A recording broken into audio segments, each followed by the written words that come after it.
Hi everyone, welcome to our 75th virtual shadowing session. Tonight's session, we have Dr. Karina Hughes who will be discussing urology. All right, next slide.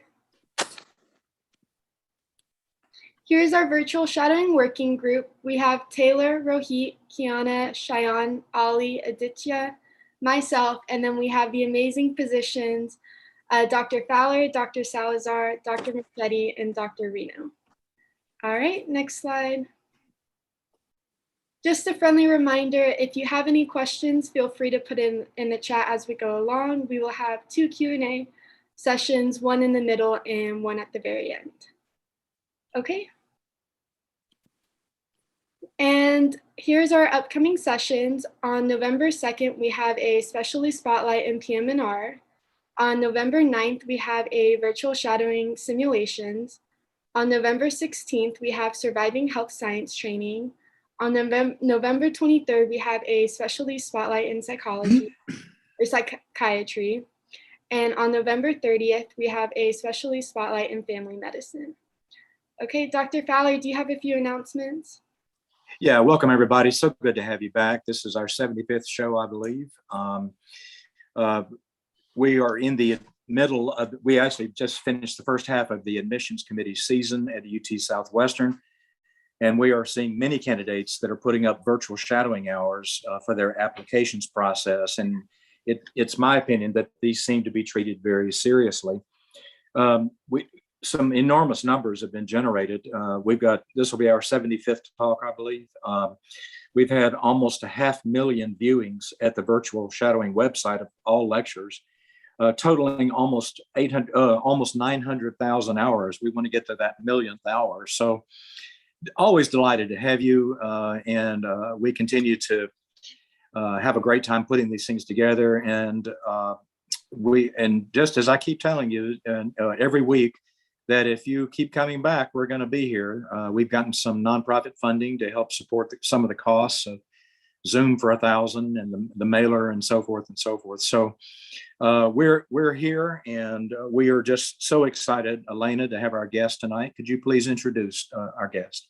Yes, well, I'm sure everyone's ready to hear your journey as a DNP specializing in urology. So Dr. Hughes, take it away. You got it. All righty. I'm going to back up to the first slide. Is that okay, y'all?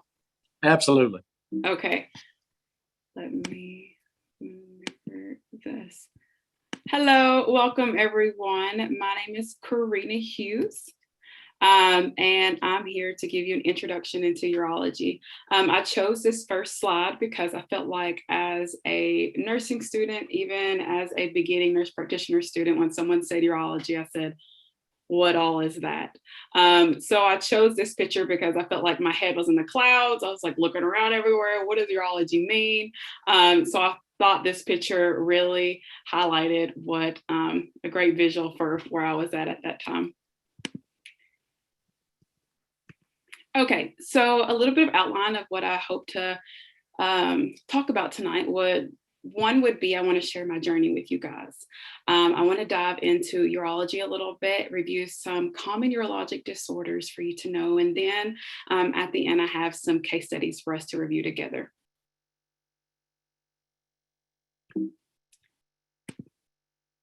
Okay, so let's go into my journey into urology, which would first start into my journey into nursing.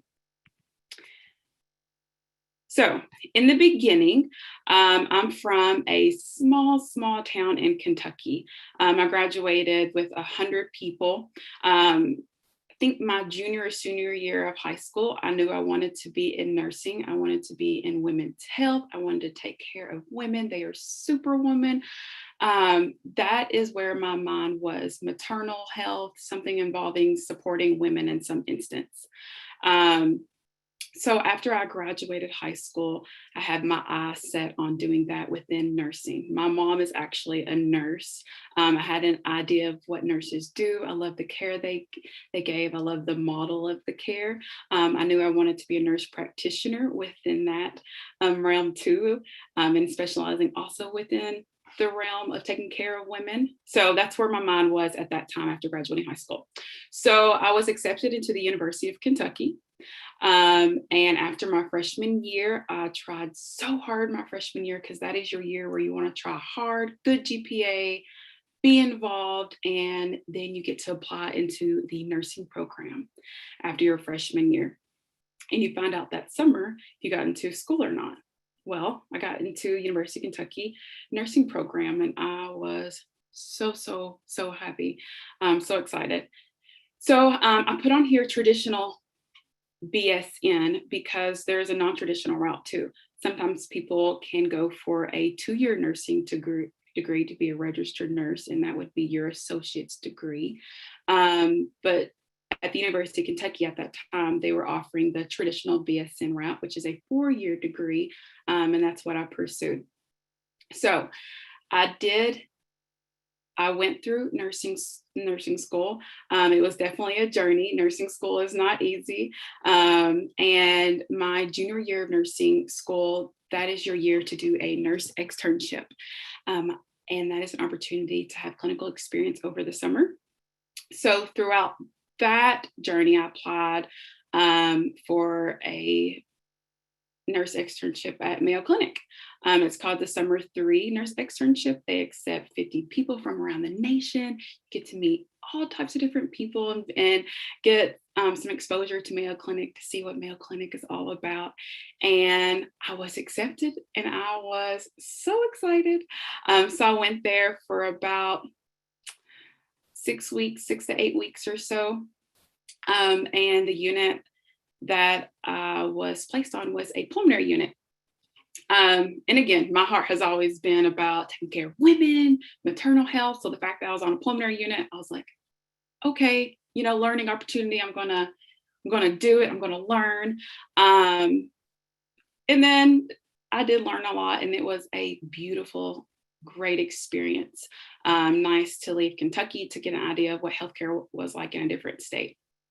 So while I was still in my nursing school journey, I did take on some opportunities like being a nursing research intern. I got to present posters and travel and work under the mentorship of some phenomenal women and men.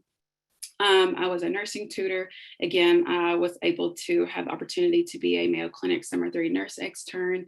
And not only that, but through my university, I went on mission trips. And was really involved. This university, I chose University of Kentucky because of the involvement and the nursing program there. So moving forward, go Cats. If you've never seen this before, this is what University of Kentucky is all about. And this is me, my actual sophomore year in nursing school. Karina, the University of Georgia Bulldogs are going to have to get past those heathens from Kentucky sometime soon. So we can get to the national playoffs. Sorry to interrupt. No, I love it. Okay, moving forward. So I graduated nursing school. Thank you, Lord. What a beautiful journey that was. I worked very hard. And again, nursing school is not easy. So then I became a registered nurse. Again, there's 2 different ways to become a registered nurse. You can get your bachelor's, a 4-year degree, or you can also get your associate's degree. A lot of institutes now are moving towards requiring those with associate's degree to get bachelor's degrees. And sometimes they help pay for that journey too. So just a little important caveat. I feel like it's important to know if you were considering nursing. So generally, after graduating with my BSN, I became a registered nurse. And from my Mayo Clinic experience in the pulmonary unit, I was like, okay, I am ready for the ICU world. I want to work hard. And again, all units work hard. This was my frame of mind at the time. I want to be in critical care. I want to be challenged. And I thought that this would be the route for me, was to work in a ICU. So I applied for an ICU position And then for the next 5 years, I worked in a medical ICU at UK. And this is an ICU bed.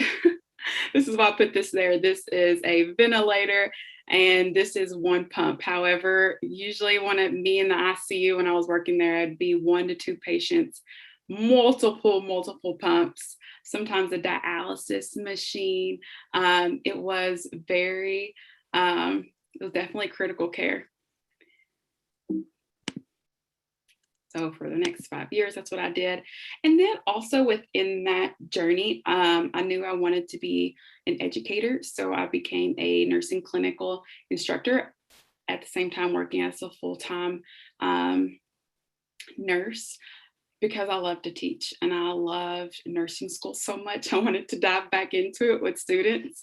So I also did that. And then I was like, time to go be a nurse practitioner. Let's go. I want to pursue, I want to have my DNP, Doctor of Nursing practice. And I also did that while working as a nurse and being a clinical instructor. So I worked full-time and part-time throughout my DNP program, which took me about 4 years to complete at the University of Kentucky at the time. I don't know if they're still doing that now. At the time, throughout my 4-year journey, they actually helped pay for a lot of my schooling, which was so awesome. It's nice to, whenever you work for an institute, to be aware of their educational aspect as far as a benefit. If you're able, will they help assist you with your education? Because that definitely assisted me. So and I'll review what DNP is a little bit later too, guys. So I pursued my Doctor of Nursing practice in the Family Nurse Practitioner program. So again, that took about 4 to 5 years. So throughout this program, again, Family Nurse Practitioner program, which means from pediatric to adult, I pursued a lot of different clinical experiences, of course, that were required through the curriculum, but I also sought out opportunities in urology. There was one lecture that was a guest lecture for urology, and when I started hearing what she had to say about urology, I was like, this is exactly where I was meant to be.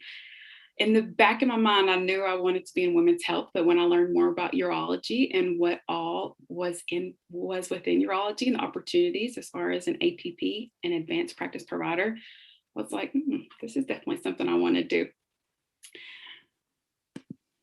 Was that an additional 4 years for the DNP degree? That was wow. So I think my second, like after working for a year and a half, that is whenever I started the DNP program. The University of Kentucky, they have a BSN residency program that throughout that program, you're able to take some like DNP courses just in case you want to pursue additional education. It can count towards that. So that kind of helped me as far as where I was when I started the program. So this is actually me in DNP school, but I am in Ecuador, an opportunity that I got clinical hours for. And again, knowing the aspect of that, I love women's health, that's my thing. From sun up to sundown, I was doing pap smears all day long. So that means I was looking at women's cervixes, right? And swabbing the cervixes. And then a nurse was there to help prepare the slides. I have a headlamp on because I was using that to actually visualize their cervixes because I'm in like a hut. There's like no electricity in there. So I was bending down, making sure I was able to see the cervix the best I can with the speculum, and I had my headlamp, and it was a beautiful journey. This was a great experience.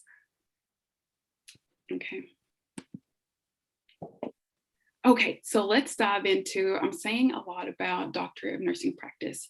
And for those who are like, okay, do you have to have that to be a nurse practitioner? No, you don't. So you can also receive your master's in nursing practice. So to have your master's in nursing practice, generally you need to start with your bachelor's first in nursing. Some programs will bridge you from an associate's degree and you'll just be in school a little bit longer to get your master's.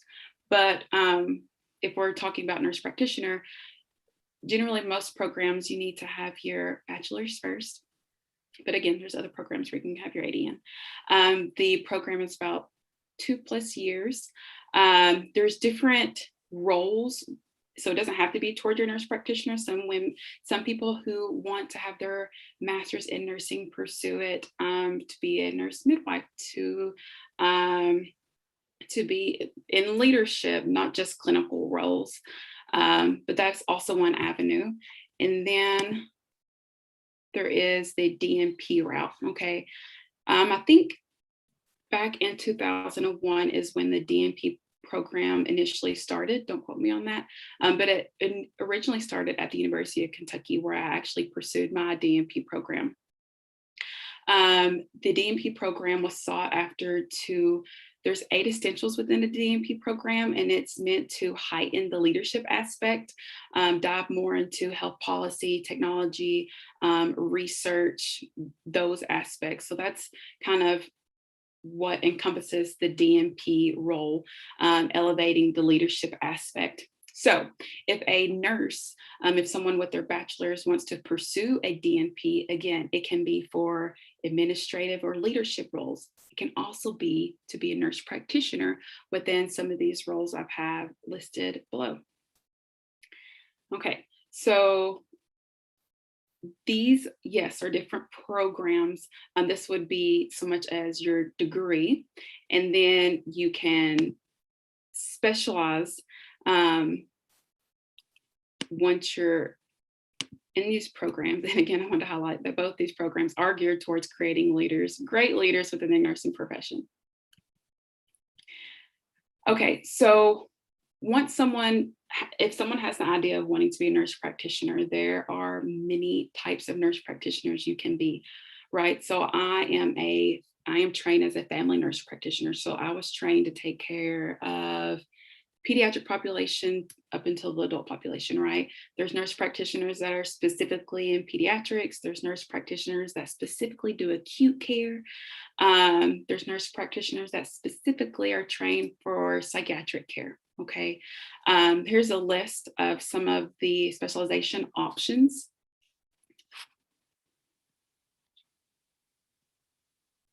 Okay, moving forward. Okay. So I chose urology. So I graduated with my DNP, Doctorate of Nursing Practice, again, trained as a family nurse practitioner. And I know I wanted to work in a urology setting. That's what I had my heart set on. That's what I knew I wanted to do. So before I graduated, about a year before, I knew I wanted to specialize in this. I wanted to really dive into urology and learn everything about it, because throughout my journey in DNP school, when I knew urology was something I wanted to do, I really started to discover what urology was through shadowing opportunities. And as a nurse practitioner, after I graduated, I knew I wanted to learn all of what urology was. So I looked at fellowships. For nurse practitioners, after you graduate, you can do a year-long fellowship, train in that area, focus in, and go from there. So I looked at nurse practitioner or PA urology fellowships. It also can be coined APP urology fellowship. That is my Google search word I think I was using in the beginning, or nurse practitioner fellowship, a lot of key term words. And I found about 5 to 7 throughout the nation. Like there's one in Virginia, there's one in North Carolina, there's one at UT Southwestern, there's one here in Minnesota at Mayo Clinic. I think there's probably actually 2 in North Carolina. So these fellowships are a year long. They offer you additional clinical training specifically in that area you want to specialize in, right? There's not only just urology fellowships, there's a lot of different types of fellowships, but again, I wanted to do urology. So clinical training specifically in urology and rotations within each subspecialty.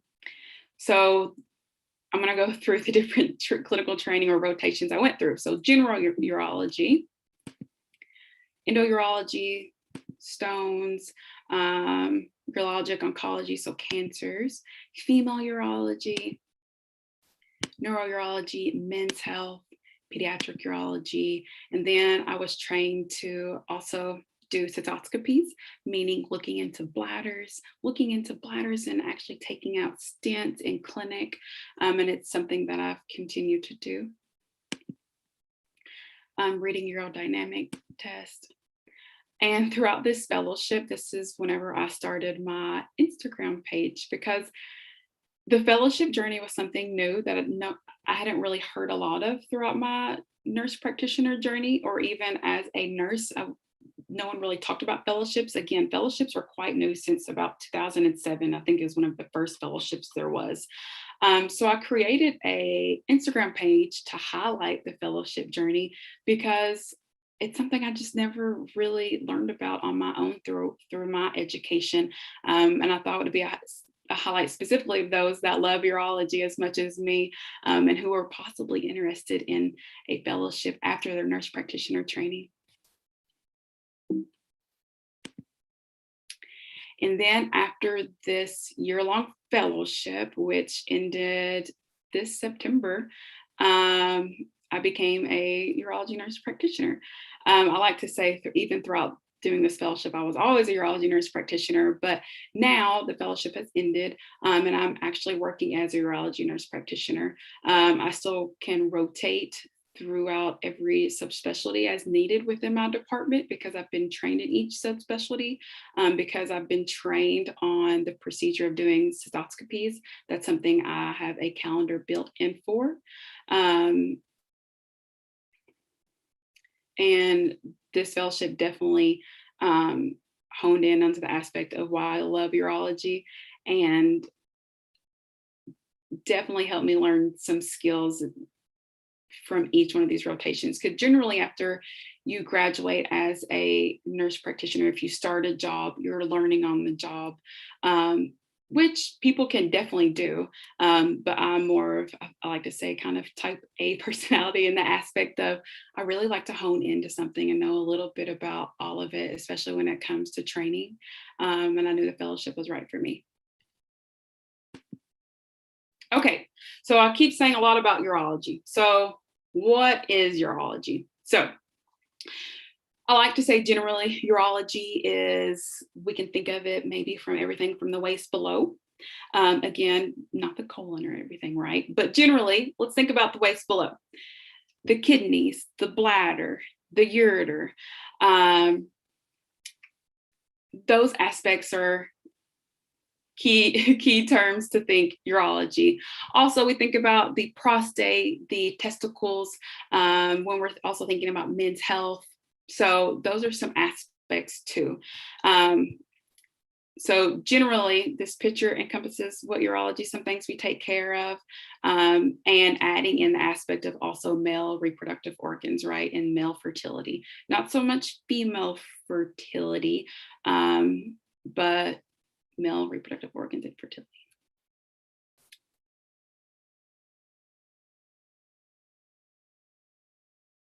Okay, so what do I do as a nurse practitioner in urology? Well, number one, I work along some amazing providers. I highlighted the ones I tend to work with a lot, but in our department, we just work with some amazing people. For my practice, I work in an outpatient clinic visit. So generally my hours are from 8 a.m. to 5 p.m. Monday through Friday. So I work within clinic visits. I also have my calendar built in for doing procedures like looking into bladders. That's called the cystoscopies.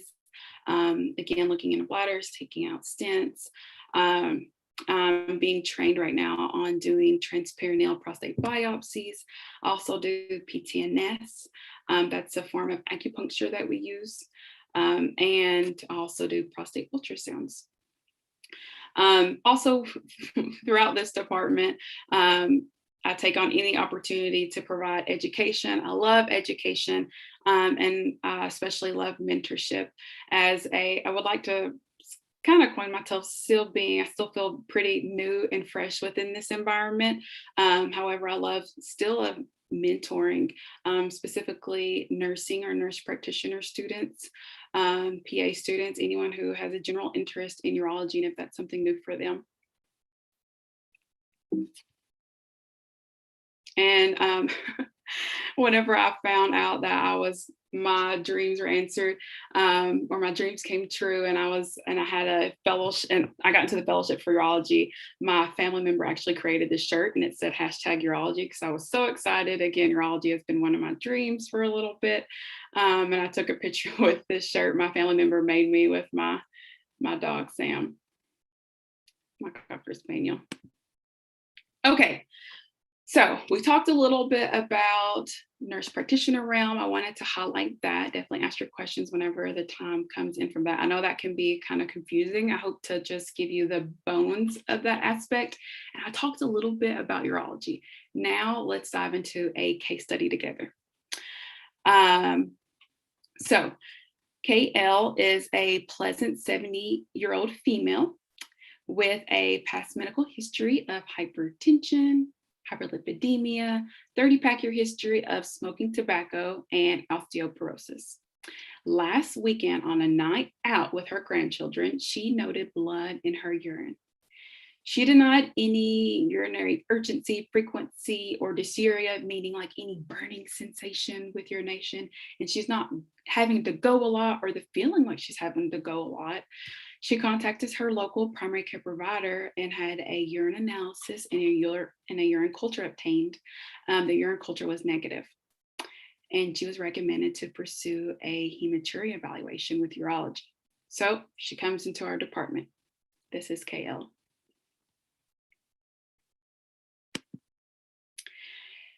So a little bit of a hematuria console. What does that look like?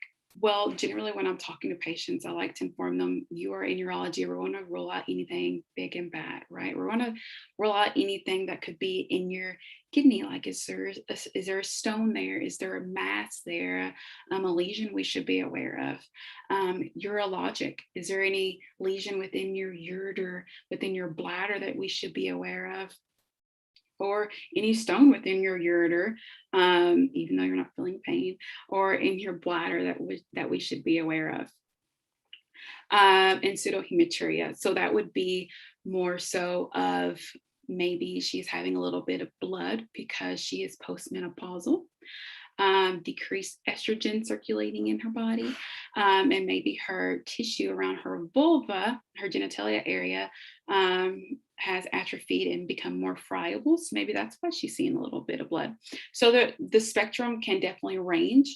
However, given that she's having, I'd like to say, gross hematuria, meaning she's seeing blood in her urine, and there's no infection, right? We did a urine culture and it was negative. We need to do an evaluation. We need to see what's going on. And not only that, but I'll get to this in a little bit, but she has a smoking history, and that is one of the #1 risk factors for bladder cancer, right? So I'm from Kentucky, and when I think smoking, I think lung cancer. In Kentucky, we have a lot of tobacco. We grow a lot of tobacco, so that's one of the number one things I think of. But now that I'm in urology, something I didn't know until I was in urology is that, hey, smoking is also a #1 risk factor for having bladder cancer. Okay. And there's also a term called microscopic hematuria. So this is blood that's not seen, but that's not just seen when someone urinates, but it's whenever someone looks under a microscope and sees more than 3 red blood cells per high power field. Okay, so there's 2 differences within this, and the evaluation of those can differ depending on, is it microscopic, meaning are we only seeing this underneath a microscope, or is this something that she's seeing whenever she's urinating? Karina, you may be going to cover this. pseudohematuria is really reddish urine that doesn't have red blood cells. Is that what that is? Or will you talk about it? Oh, I see. You got a whole list there. I'll shut up. Well, and that's a good point too, right? Because pseudohematuria can be because of drugs. Did you eat beets? You know, it can be a variety of things that aren't so much within the urinary system. It can be more of things like when I was talking about the genitalias or just bleeding around there because of like a fry, like a lesion there. Yeah, so there's different reasons why someone could have pseudohematuria. Sorry. Okay, I'm gonna correct it. It's hematuria. It's blood in the urine, but it's not coming directly from the urinary tract itself. Is that exactly, is that better? Yes. Okay. I'm gonna correct myself. Okay. Okay, so what do we do, guys? Well, number one, we see her in clinic. We do a good history and physical. Physical definitely can include a pelvic examination.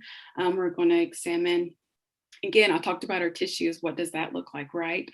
Usually before we see someone in clinic, we already have a CT urogram.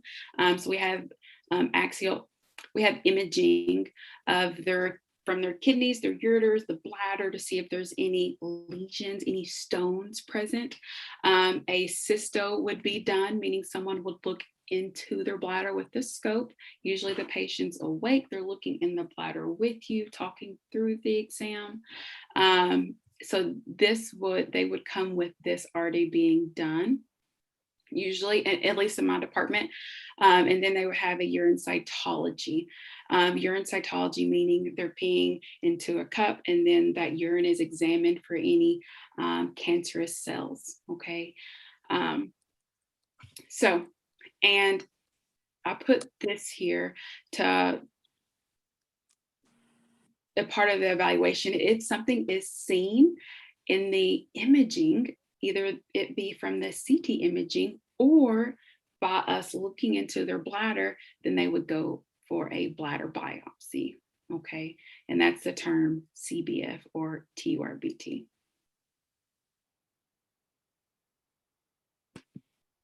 Okay, guys, we get a CT urogram, and this is axial, so she's cut in half, right? We have, are you able to see my mouse when I'm doing this? Yes, ma'am. Okay, good. Okay, so this is the right, this is the left, this is her belly, and this is her back. Okay, so she's cut in half. This is her bladder right here. Okay, she has contrast. She was given some contrast, and we're able to see something enhancing. Contrast is going through here. There's something vascular here in her bladder, right? This is abnormal. So we want to look at this further. Now, this is a cartoon picture. It looks very similar to what it's like in real life, except we'd be probably wearing a mask, and I would advise people to wear shields because some of that fluid from this bag can spray in the face. You don't want that. So we're going to look in the bladder, and this is what it looks like. We put a scope into the urethra. Wish I could zoom in on here. We put a scope into the urethra and into the bladder, and we're looking around. We have we're fortunate now to have a like little TV monitor here in the room. Back in the day, people had to actually look through, again, I've never done this before, but what I've been told, had to look through like a device here and have to scrunch down and look, and didn't have access to like a monitor screen like this. And still some places actually still use that because equipment is expensive. So looking at this with the patient, generally, because they're able to look at it too if they want to, it's their comfort level. You're using this fluid here just to open up their bladder, because the bladder generally is kind of deflated, and we need to put fluid in it to let it inflate so we get a good picture, right? So we're looking in the bladder. We say, what is this right here? So generally what we should see is more so you can think of a fleshy pink flat tissue, but when you start to see something that looks like some cauliflower like this, you know to squint your eyes and say, something about this is abnormal, right? And when you see something like this, very likely that in the CT imaging, this is what was enhancing, okay? So what do we do next? Well, I put this very generally. One, I think it's important for you to know that, of course, this is your bladder.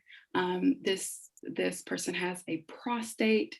The female that I was talking about earlier, she does not have a prostate. She was not born with a prostate. But so the bladder has 3 different layers, right? You have your urothelial tissue, you have your lamina propria, and then you have your muscle tissue, okay? It's important for us to do this biopsy so we can see how deep is this tumor going, right?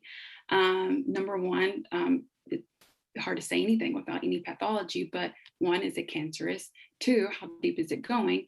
And then 3, what grade is this? Again, I'm being very general, but those are some key aspects to be aware of. That's why I thought it was important to put this picture here. So we're going to schedule a transurethral resection of the bladder tumor, TURBT.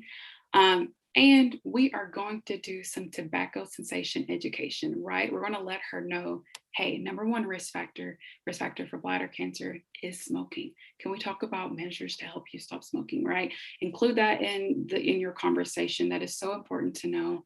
And also, I always bring up pictures of the bladder and talk about the layers of the bladder. I think importance, like moments like this, whenever you have someone and you're showing them an abnormal lesion or an abnormal imaging, it's really important to provide a lot of counsel and education, because I feel like people come to these visits and they're scared and they're anxious, and sometimes education is power. And even though in that moment, I know they're getting a lot of information, answering their questions, repeating things as needed. So again, to put it lightly, in these visits, I like to take a lot of time to provide education, to show them the imaging and of everything that is occurring in the moment. I hope that as you guys move forward in your practice, whenever you have someone that you're showing them possibly a cancerous lesion or something that is abnormal and will require a biopsy and something further, do spend that time to show them that imaging and provide that counsel and education. So, Karina, do you, if you look at it, take one look and say, I know what that is, or at least I got a pretty good idea. Do you lay it on the patient all at once, or do you break it to them slowly, or do you give them a differential diagnosis of what all it could be, or what's your style? When I see something like, oh boy, oh no. Sorry. When I see something like this, I definitely tell them, I think this possibly could be something cancerous, right? So bladder cancer, bladder cancer, sometimes in the bladder can appear like this papillary lesion, definitely like outspurts of cauliflower, right? But it can also appear like carcinoma in situ, and that's more of a flat pink, flat red area patch in the bladder. And with those areas, sometimes it's hard to diagnose it just by looking at it. So I never say for sure I think it's bladder cancer, specifically with those kind of areas that are just flat and reddened, right? Not so much projections like cauliflower. So I never say it's cancer. I just say there's a high likelihood, possibility. I definitely think we should do a biopsy to confirm. We just had a question pop up from Aaron, which is a good question. So you said the smoking is the main cause for tumor formation in the bladder. Are there other causes? For example, does papillomavirus, HPV, is that related to it? Or could you just enlarge on that for a moment? Yeah. So smoking, number 1 risk factor. There are types of chemotherapy like cyclophosphamide that can cause that. There's even parasites. I'm giving a wide range. I hope that's okay. There's even, I think this would be interesting for you guys to look up. I thought it was quite interesting when I learned about it. It's called schistosomiasis. So there's like a parasitic, like a fluke that can actually enter through your skin. And these parasites are generally in the waters like in Egypt and around that area that can go through your skin, actually implant in the eggs, harvest like in your bladder, and they can cause bladder tumors and bladder cancers. You can think of people with occupations like painters, maybe even those who have had some exposure to toxins, but specifically painters or people that have like hairdressers. Those are some things that you can ask that can increase their risk of having bladder cancer. Excellent, thank you. Hope I didn't give it too wrong, but I would advise those to look up the schistosomiasis, because I learned about that, and not that I'm trying to highlight it so much in a positive instance. Those that have that, or it's awful, but it is very, very interesting. So generally, especially when I have someone young, no smoking history, that's one thing I ask them. Have you traveled internationally, swam in these areas? And if yes, then I go down that route.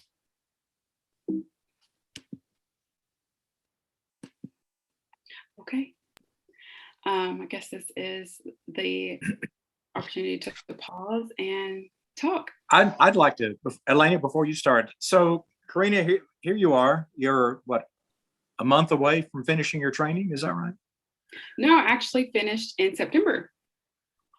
Oh, well, yeah, early-ish September, and then I started right after. I didn't take too much of a break. So you're 2 months into your career, and how's the steamship sailing so far? It has been great. So I'm still working. I'm at the same facility that I finished my fellowship. The fellowship was a great introduction into my department. Whenever I started back, I felt like, no, I didn't skip a beat. I was trained there. I know the guidelines or what I'm supposed to utilize to care for the patients. So it was a nice transition. And that's why another caveat regarding fellowships, they're nice to do because it's a safe learning environment to really hone into a specialty. Well, they also hired you after you finished. They must have really liked you. Yeah, that was a blessing. Like you, I work in an academic program, and we try to raise the kids that are going to work with us, pick the generation that's going to take over for us one day. Elena, take it away. All right, well, we have quite a few questions, so I'll hop right in. One question we have is, why DNP rather than MSN nurse practitioner? Great question. I think dating back, I think it was 2004. Again, do not take my word for that. But there was a little bit of transition through our organization, AANP. There was discussion regarding that there was going to be a transition where everyone who wanted to be a nurse practitioner would have to slowly get their doctorate. I think that can define a lot of the reason why some people had their DNP, knowing that they would one day have to get their DNP if they had masters. But I think more of my reason for it is because the DNP program offers you a little bit more in regard to like the leadership aspect. Again, they have the 8 essentials where you dive a little bit more into research, health policy, and technology, and some other caveats within leadership. And I know that I want to always be in clinical practice, but I love teaching. I love academia. And I know I also want to pursue different leadership roles within my professional career. And that's why I thought the DNP route would be best for me. Okay. Well, it sounds like a dream job. All right. Next question we have, why did you choose urology over gynecology? Yeah, great question.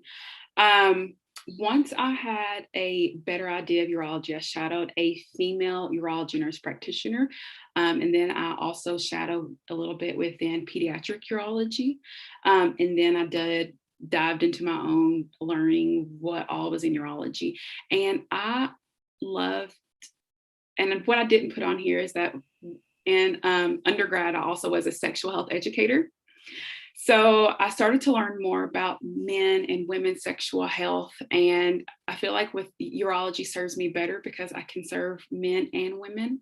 And I liked that aspect of working with both populations and talking about sexual health. And again, urology is a lot of different things, but I think that's what geared me more into urology, knowing that it could provide me more of that opportunity versus gynecology. Okay. And then another question we have is, what is the hardest part about being a nurse? The hardest part about being a nurse. What came to my mind would be, I think one of the hardest parts is,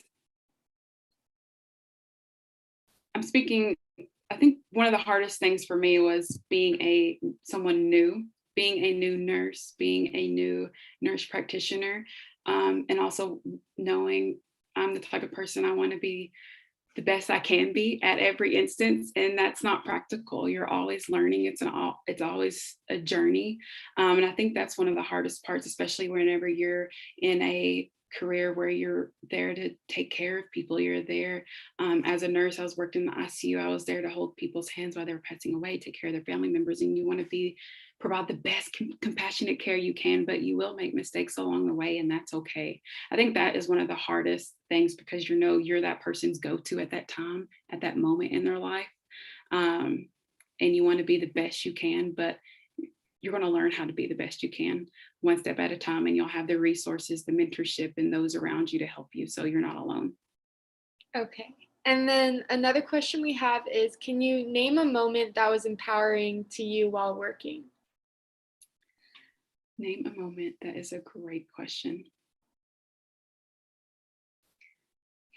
I think I would relate back to whenever I started to find myself more in nursing and being a nurse practitioner and finding my confidence. I felt like that was empowering, and how I was able to move the shift from me being the best I can be into helping others.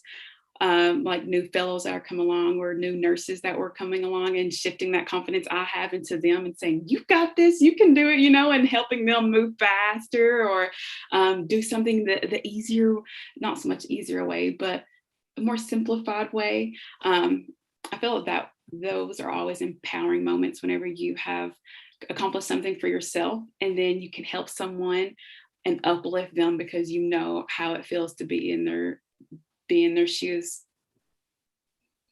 All right. Well, Dr. Fowler, do you have any more questions before we move on? So, Karina, you take care of guys, of men also. Yeah. Do they ever get frankly bashful when you tell them to, disrobe or raise the gown so that they can be examined and so forth?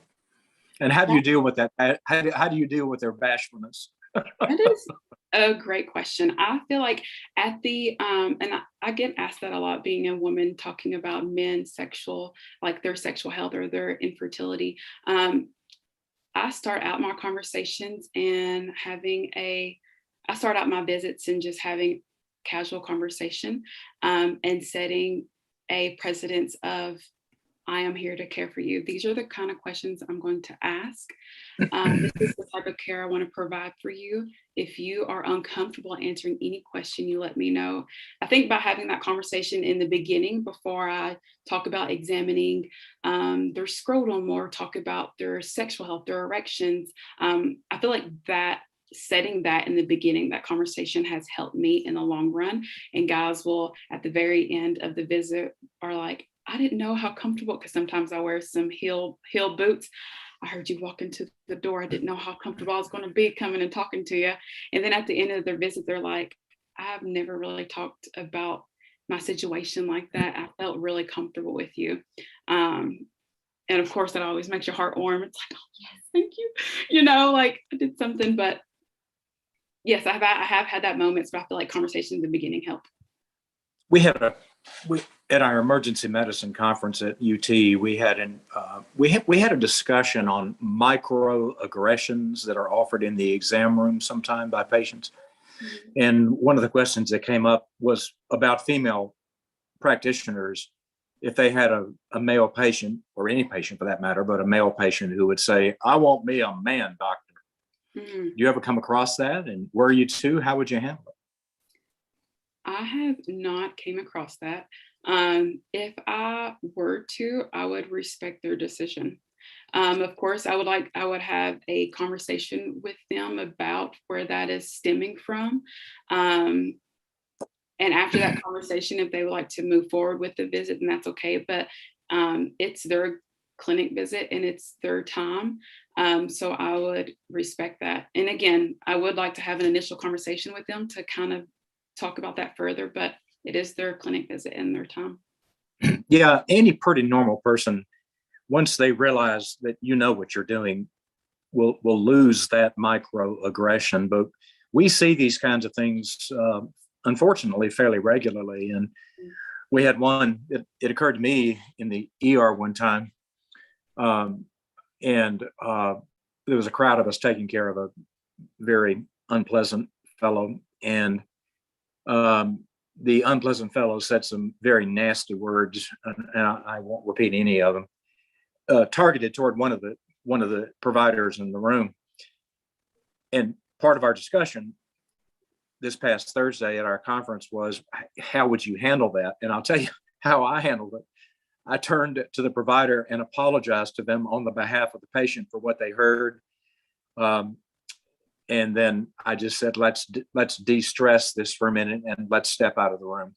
Mm-hmm. So the patient knew clearly that was off bounds, that those sorts of microaggressions, or aggressions for that matter, are just really not tolerable. But thank you for your answer to that. That's an important question. That's good insight. Well, Karina, I think we've come to the end of the beginning. So you want to move into the next section? This is terrific. You've been going, God bless you, 52 minutes. Do you want to go get a sip of water or pet your dog or something? Wow. Oh my gosh. I did not mean to talk that long. No. We loved it. Okay. You talk as long as you want to. We're here for you, but if you need a sip of water or something, you want to step away, please just feel free. But otherwise, let's go. Okay. So sorry. Okay. No, we love it. This is a great session. Oh, we do have one. Miriam has asked, how did you make sure you weren't getting any bodily fluids on you when you were first starting out with real life patients? I wore shoes that had hard surfaces, and I kept my eyes open, because yes, it did happen, and you would just have to have some change of scrubs that I would call. I would go get some OR scrubs many times if that were to happen. It does happen, and it's okay. Sanjita has asked us a question. Actually, if you don't mind, let me do one more.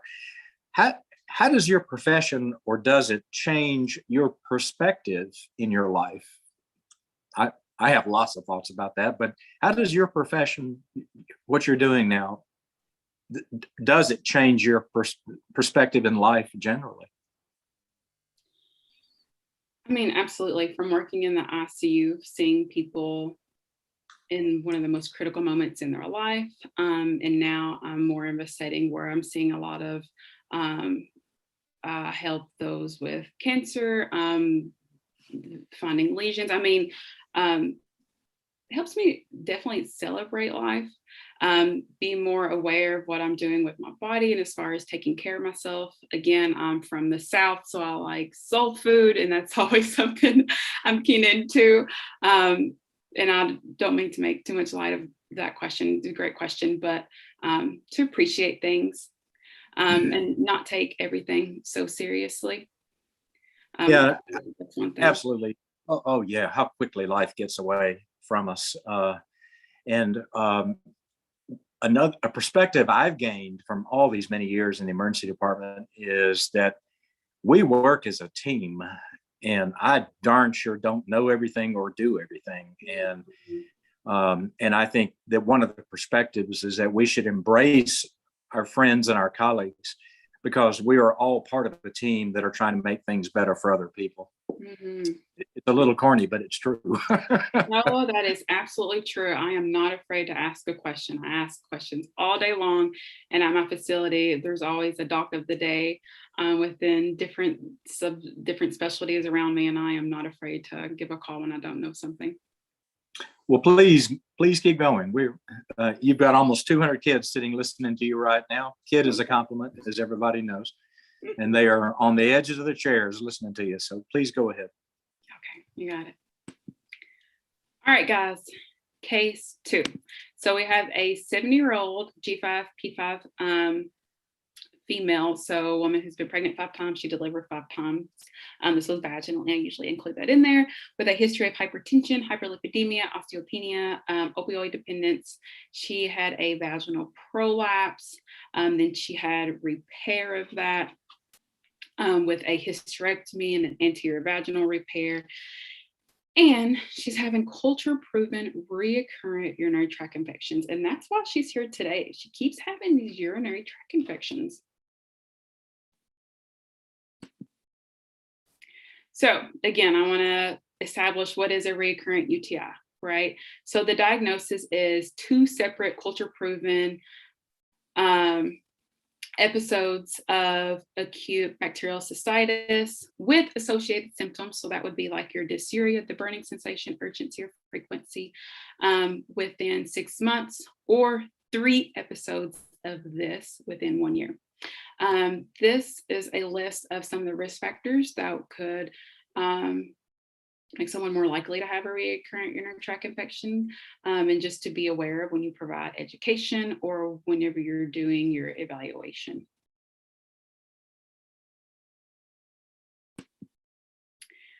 Okay, so the first thing we do, so we got a uroflow on her, making sure are you emptying adequately? So uroflow is basically when someone sits on like a bedside toilet, they pee in a funnel. We measure how much they voided. She voided 89, and then we put a little bit of jelly on her belly, a little ultrasound, and we measure how much is left. 20. This wasn't the best uroflow because she didn't really void that much. It wasn't the best sampling, but we got a uroflow on her to make sure she's emptying. There's not a lot left behind. That's good. We looked at her kidney function with the creatinine. That looks good. We got a urine culture on her. Because she was symptomatic at the time, just demonstrated mixed flora. Okay. And then we did an exam on her. We did a pelvic exam. We asked her permission first. We did a pelvic examination whenever we looked at her vulva. And then we looked at her urethra. We asked her to cough. Negative cough stress test, meaning there was no leakage of urine. And then we put 1 finger in the vagina and then pressed up and felt along her urethra, and like a little mass there. What is that? And then we could tell her tissue was hypopigmented and it looked atrophic. So she's 7 years old. She's postmenopausal. That's not abnormal. Just something to note, specifically if women start to have symptoms of like irritative symptoms. Okay, so got a mass. And even before that, this is actually a case that I had the opportunity to be a part of. Before that mass was even felt in her urethra, a CT urogram was completed, and it noted 2 stones along here. And then again, right, left, this is her back and this is her belly. And then we did a sagittal view. So she was cut right in the middle, and they seem like this little enhancing area here. So, okay, guys, we need to look in her bladder and her urethra. What is going on, right? She's having these stones, she's having these UTIs. Is it because of the stones? She's having some irritative symptoms. Does she have a lesion here? I know she has a tobacco use history. What's going on there? At the same time, I'm sorry I didn't include it in this case study, but we did get an MRI, right? Anytime there's some kind of urethral mass, we get an MRI. And we did get that. But next, we looked in her bladder. Okay, so I had the opportunity to look in her bladder. I like this picture, so I looked into her. I had the little scope, little camera at the end of this, and I'm looking into her urethra, and then I go into the bladder. So these pictures I'm not even in the bladder. I'm right at the distal end of the urethra. And I see this right when I enter her urethra. I see this little hole, right? And there was some stone here. Sorry of the cloudiness, the stone buildup. And then I try to get to her bladder, and there's like this little stricture. I can't even get the scope through. And then I pull it back a little bit and just take some more pictures of this, like a little divot, this little hole here. And you can see where that like stricture was, and that kind of divot here in her urethra. And again, the female urethra is quite short, and she's having, you can imagine, like Swiss cheese kind of appearance of her urethra. Okay, so she had a multiple diverticula. So a diverticulum is, you can think of it like a little outpouching of the urethra, okay? You see a little stem here, and then you see the big pouch, right? So sometimes when people, these pouches, these diverticulum can be asymptomatic and have no symptoms, but sometimes they can, right? So urine, people can have this for decades and never know, but sometimes urine can get through and just become stagnant here, and you can have stone formation. Well, she has like multiple of these throughout her urethra. And likely that's why she was having her recurrent urinary tract infections, because those stones were just sitting here harboring bacteria. So what we did, we were not able to actually look and see if that lesion was cancerous at the time, but we did get a urine cytology. We're looking for cancerous cells. Her tissue is atrophic, and to help with the tissue of the urethra and her vulvar tissue, we started her on topical estrogen. We also started Hiprex and vitamin C. This is something that when taken in an acidic environment, the vitamin C helps your urine become acidic. This Hiprex kind of sterilizes the urine. And this is all before she can have her procedure, right? So what we're going to do under sedation is we're going to look in her bladder. We're going to dilate that stricture, not me, but the surgeon I'm working with. And then it's just a lithopaxy, meaning we're going to take out those stones in that diverticulum. And we're going to do a bladder biopsy of that lesion that was noted. If there needs to be a bladder biopsy, like if he goes into the bladder and if there's nothing there, then we'll not obtain that. But this was the workup of this. And I thought this was an interesting case, because usually when I look in urethras, I have never seen something like this before. And I've looked into a lot of urethras and have never seen so many diverticula. And I thought that was a really interesting case. All right, so let's talk about the urethra. So what do you think was the source of her diverticulum? She's a gravida 5, para 5. You think, I guess these were vaginal deliveries. Maybe you're going to talk about this, but that maybe it was the trauma of delivering a baby that were several. She also had a vaginal hysterectomy and anterior repair. I didn't too much explore her history regarding any like trauma that she may have had in her pelvis. Those are also questions to ask. Any previous catheterization or recent catheterization. There's many reasons of why she possibly could have the diverticulum. And even given that strictures in females are rare. So there's a lot of situations here that are rare, and a lot of reasons of why it can occur. Specifically, do I know why this occurred? I don't, but there are a lot of situations that can highlight that. You know, when you started presenting this case, you take folks my age, you know, that are old. I'm 1 year younger than this patient, and they've been rocking along fine, and then suddenly they start having a problem they haven't had before. Mm-hmm. There's something there, and you have to look for it. Mm-hmm. You can't just say, oh, well, it's an infection. Here, take a pill. Right. And maybe it was old Aunt Minnie, and she just got married, and now she's sexually active and hasn't been in 20 years, and that would be possible. But chances are it may be something that you have to look into. And as soon as you did, you saw that she had this calcified diverticulum off of her urethra. Mm-hmm.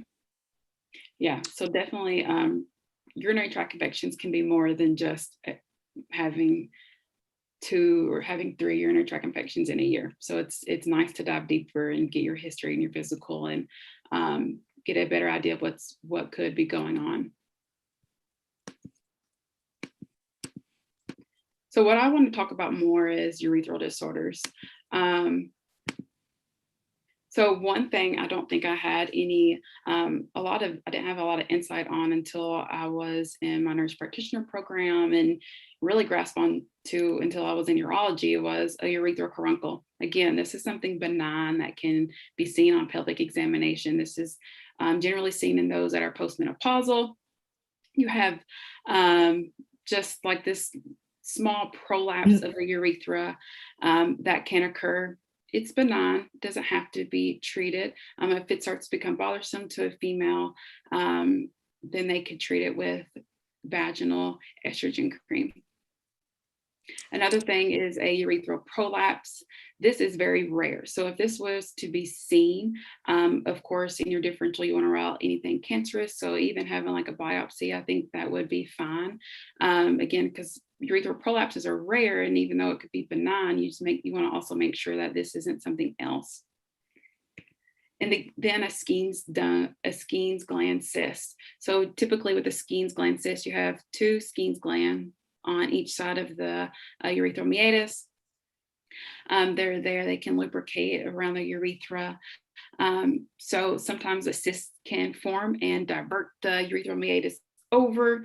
Sometimes women can manage this with like warm compresses, and this structure will release itself, and sometimes it becomes so painful that it requires excision.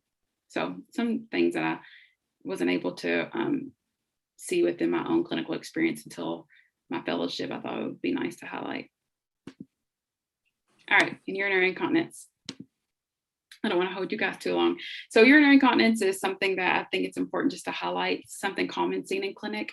So there's a couple different types of urinary incontinence. You have urge, stress, and overflow. So stress, like abdominal pressure; urge, like your bladder is always squeezing. It could be from a variety of different reasons. And then overflow, this could be because the bladder isn't working well. There could be obstruction causing the bladder to overflow like a bucket.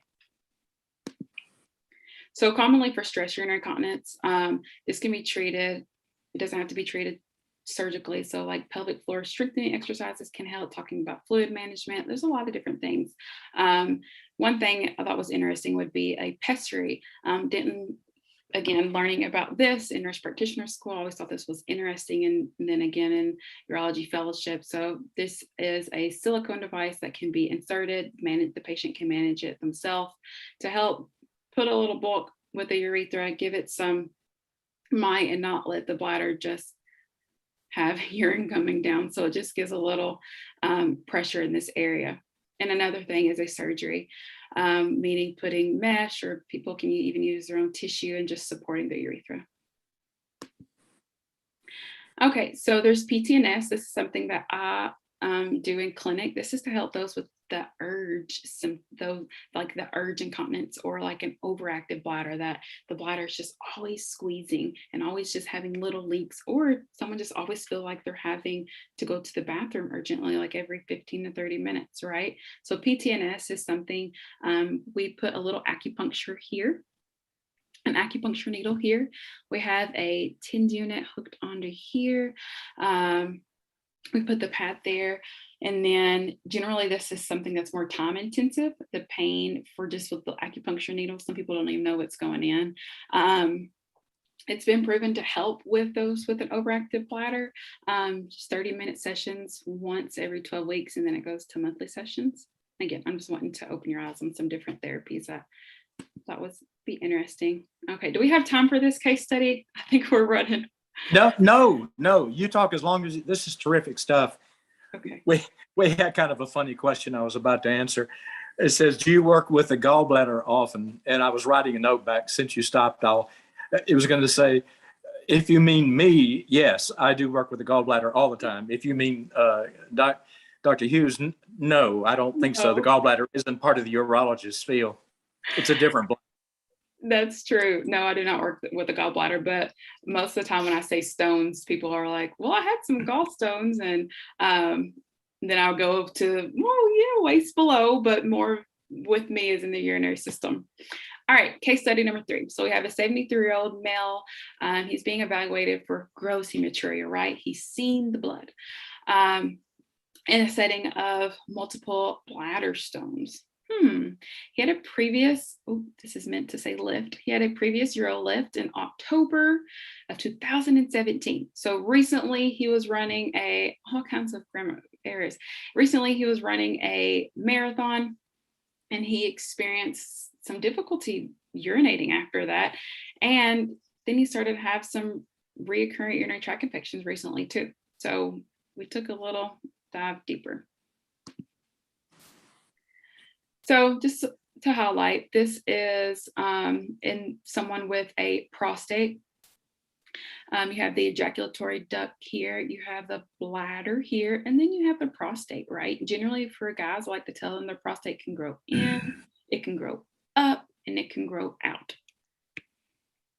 So we did an evaluation. Kidney function, his kidney function was pretty stable given his history. We did a urine culture, it was negative. Urine cytology, again, we're looking for any cancerous cells, and that was negative. We did a CT urogram and it showed multiple bladder stones, so multiple stones in his bladder. Interesting. And we did a uroflow. We're making sure he's able to empty adequately, and we're looking at what's the pressure of him urinating. So he voided 98 and he left back 326. So he's not emptying adequately and his flow is pretty weak.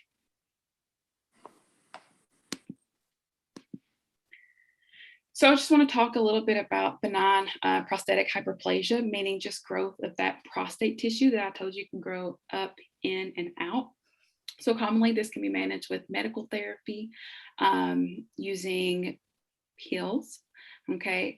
Generally, if you heard like alpha blocker, it's also called Flomax, and it can also be managed with a surgical therapy. And there are lots of options regarding surgical therapy, given like the size of the prostate. Is there a prominent median lobe?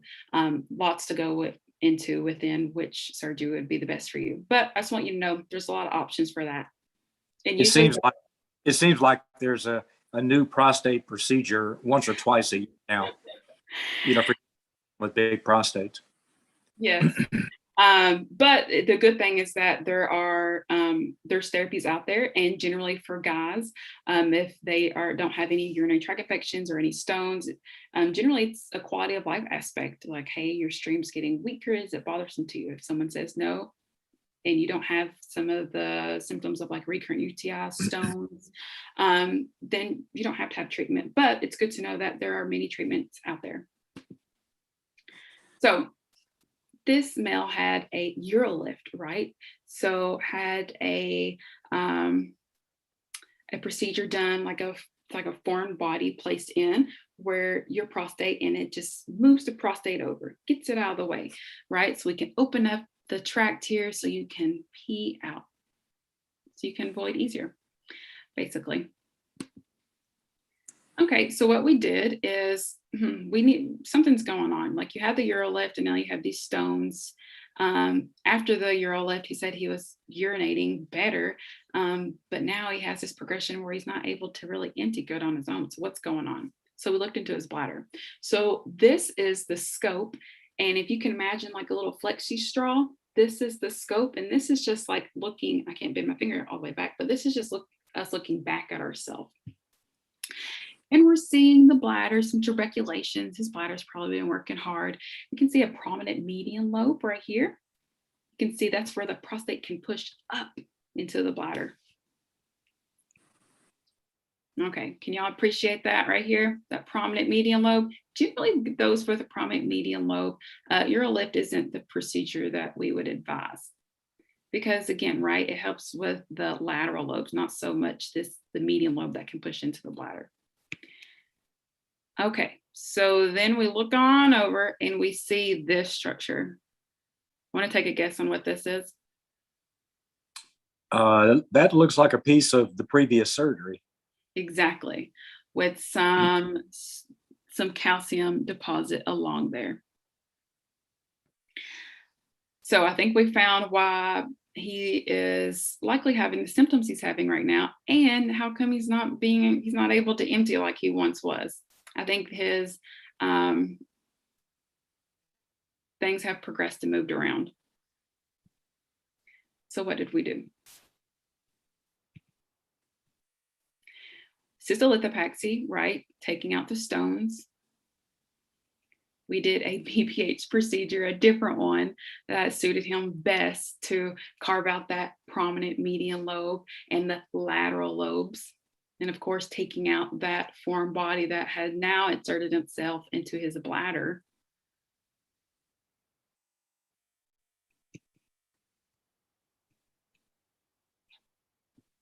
And that's the end of my case study for this. So yeah.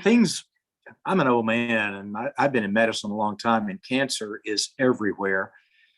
And I read about the things that are being discovered about the immune system and the future of where medicine is going, and for the great scourges of mankind, namely breast cancer, colon cancer, pancreatic cancer, of course, and prostate cancer. I am of great hope that the next few years are going to see some therapies via the immune system that are really going to get at these problems and make them much more treatable. What do you think, or in your world at Mayo Clinic, what are the feelings that one day they're going to say, oh, well, it's this part of the immune system that needs to be dealt with to make a man's prostate cancer go away? Or is that going to happen? There are therapies that use that route. They are present. I don't work within advanced prostate cancer specifically, but I know that there are therapies currently being utilized regarding the care of those with advanced prostate cancer, meaning I'm talking about prostate cancer that has metastasized outside of the prostate. Those therapies are being utilized, but specifically, I don't think I can, or I'm the best person to highlight on the immunotherapies of those, but they are being utilized. Changing tracks, we got a question here. What is perhaps the most common complaint and symptom that you see in your work in urology? Is it burning on urination, or blood in the urine, or the sense of having to go all the time, inability to empty the bladder, or what would be the most common, or could you say? Yeah, I think it depends on what population that I'm working with that day. But a lot of frequency, urinary frequency, people feeling like they have to go all the time. And for that, we always usually start with a voiding diary, so we can chart what they're taking in and what they're putting out. I feel like people are surprised how much they take in. Like if someone's taking in 200 ounces a day, we highlight that, yeah, you probably going every hour or every 30 minutes. And the fluids that you're taking in may make you have to go more often. So I feel like I see a lot of frequency. If I could see one thing a lot, is maybe a lot of frequency or a weakened urinary stream for guys who have BPH. Your prostate grows about 1% to 2% every year. So BPH is quite common. And I feel like a lot of people they get a lot of education and hopefully management and treatment regarding that to improve their quality of life. So, Karina, I'm going to change tracks. Is your work more clinic based in terms of the screening of patients to get them into surgery, or do you also attend at surgery? Or I do certainly realize that scopes and things are surgeries, but I was just curious about that. So I work in the outpatient realm within my department. I do perform like cystoscopies, prostate biopsies in clinic. And through the fellowship, I was able to observe more so in the surgical realm, but I don't practice in the OR setting. There are nurse practitioners and physician assistants within other departments, not specifically within my institution, that can practice the OR setting with the surgeon, but that's not what I practice in my department. I see. Now, on a different subject, and I'm hoping not keeping you too long. We're thoroughly enjoying this program. No, I think Karina. this is my last slide. Well, do you do work with transgender individuals? Is that part of the work that you do? I have not yet. That is, there's a lot of different subspecialties within the urology department. Within my fellowship, I had the opportunity to work within that subspecialty, but primarily in my job right now, I do not. I see. All right. Well, I think the next slide would be the question section, wouldn't it, Elena? Well, future advice, please. Okay. Yeah, future advice for me would be to keep learning, exploring, and discovering new opportunities. There's always new things to learn. I'm always on the reach to learn new things, new articles. Just keep learning and take in all that you can. Wait, you're saying that once you finish school, that you haven't learned everything that you need to know? Are you telling me that? Not even a bit. So much more. I read and study all the time. These poor kids online have heard me say this. When I get to a patient in the ER around my residence, there's one of three reasons that I don't know the answer to something. I either never knew it, and there's plenty of that, or I forgot it, and at my age, there's plenty of that. Or it's brand new. It's new stuff. And you got to keep studying to remember. You got to keep studying to see stuff that you haven't seen before. And you got to keep reading because things continue to change all the time. Right. All you have to do is watch commercials on TV these days to, see all the different drugs for you name it, all the immune system drugs, and so on, that things continue to change all the time. So if in regards to insurance, if a patient can't go and afford their whole plan, do they only get what they can afford, or do the doctors decide if they need a different plan? Do you get involved with that? Within our institution, we have like social work, and we have a department to help regarding the billing aspect if they need additional assistance. So I usually utilize those services if there's any question regarding that. Great. Well, Elena, you want to move to the final question section? Yes, so we do have a couple more questions. One question we have is, how do you get diverticuli in the urethra? Yes, so there are a lot of different theories. One theory stems from, so I talked a little bit about the Skene's gland. So one theory stems from the Skene's gland, which are on each side of your urethral meatus, and those creating like somewhat of a fist, like a abscess in a way, and then creating like a tunnel to the urethra. So a lot of different theories behind why does a diverticula form, but that's one of the theories that is used. Okay, and then to follow up on that question, is it common when women have multiple pregnancies? For the to have a diverticula? Not that I'm aware of. I don't, maybe if there was injury to the urethra, possibly, but not that I'm aware of.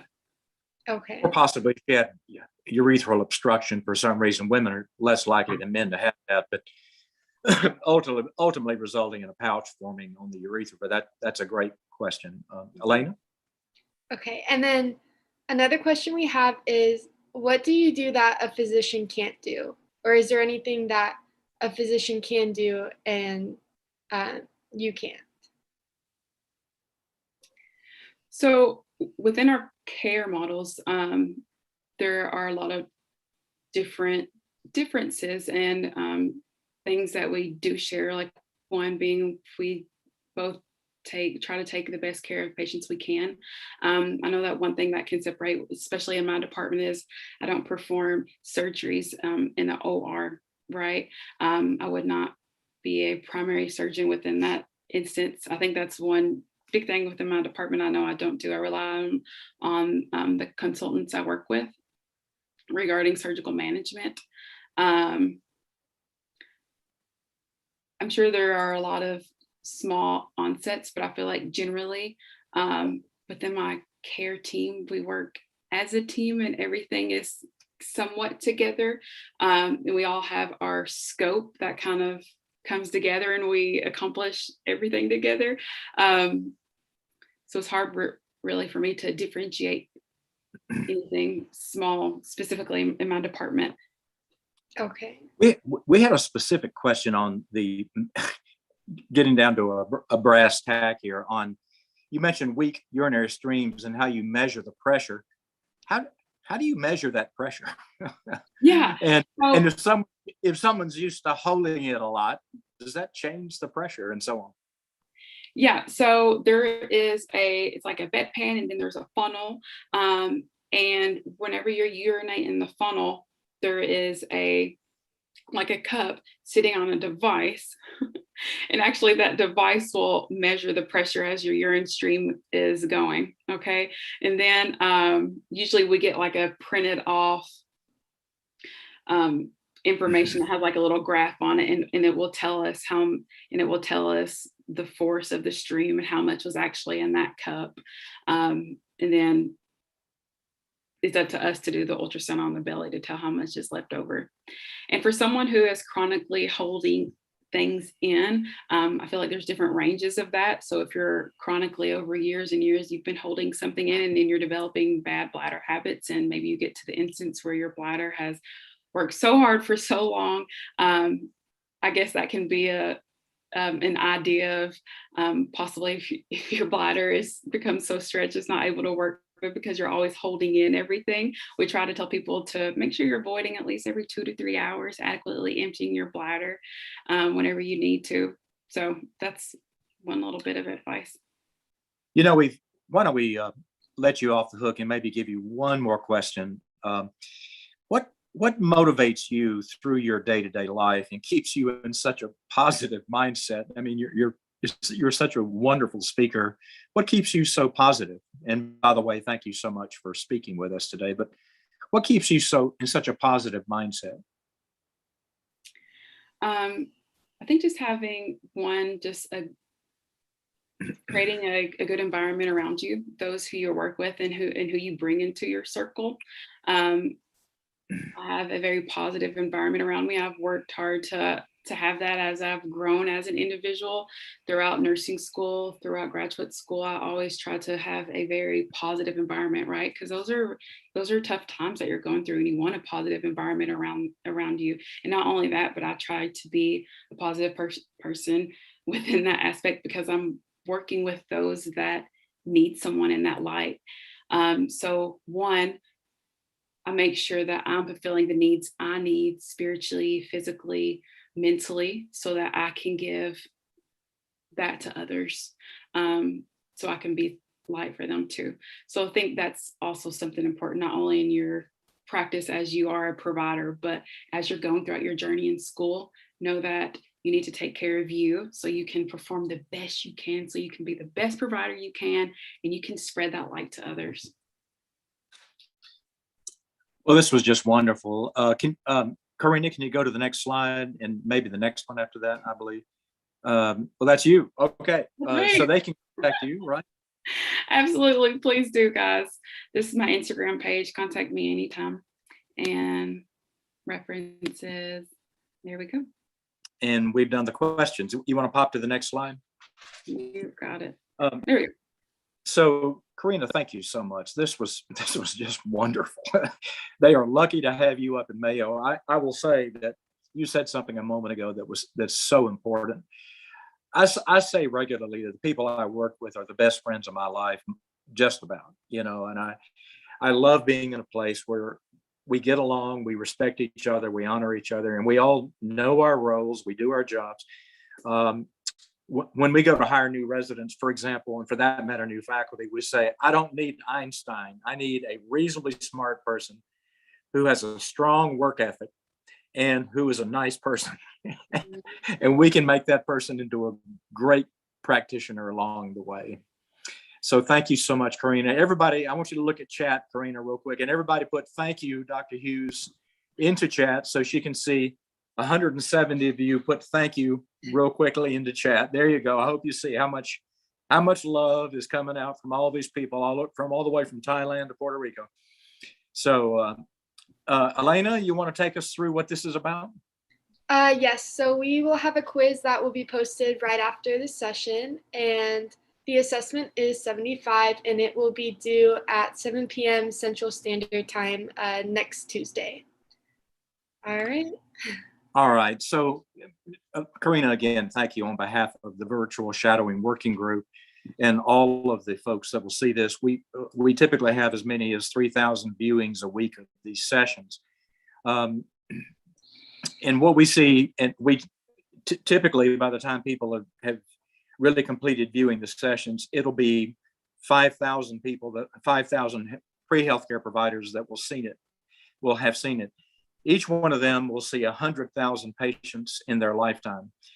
5,000 times 100,000 is 500 million. So tonight, Karina Hughes, you have touched 500 million lives. So we are just very grateful for your time and your kindness and your amazing expertise and your wonderful demeanor. Thank you for joining us. So everybody, this wraps it up for the evening. We're deeply grateful that you came.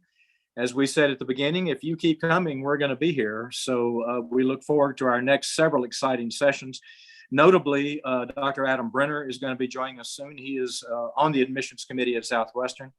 He is a psychiatrist, and he's the Sigmund Freud you always wanted to meet.